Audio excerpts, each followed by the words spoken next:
निवडणुकीआधी लाडकीला दिलासा. ई-केवायसी करण्यासाठी मुदतवाढ. मुदतवाढी मागे महायुतीचं राजकारण.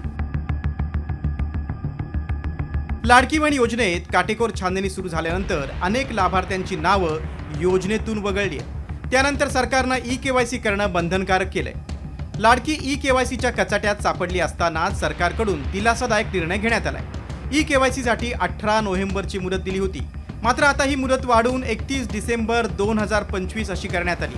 महिला व बालकल्याण मंत्री आदिती तटकरेंनी हा निर्णय जाहीर केलाय.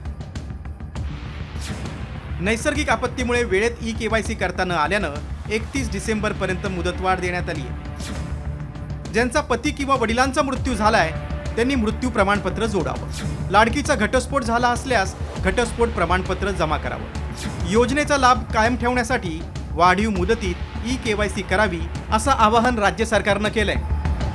आदरणीय मुख्यमंत्री देवेंद्र फडणवीस साहेब, दोन्ही उपमुख्यमंत्री शिंदे साहेब आणि आदरणीय दादांच्याकडे सुद्धा त्या संदर्भातली चर्चा करण्यात आली आणि 31 डिसेंबरपर्यंत आपण ई-केवायसी करण्याची मुदत ही वाढवत आहोत.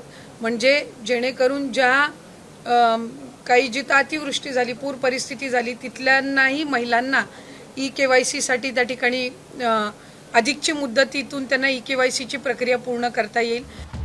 OTP न येणे, आधार लिंक संबंधी समस्या अशा कारणांमुळे अनेक महिलांना ई-केवायसी करताना अडचणी येत आहेत. महिला व बालविकास मंत्र्यांनी मात्र आतापर्यंत 1 कोटीच्या वर लाभार्थ्यांचं ई-केवायसी झाल्याचा दावा केलाय.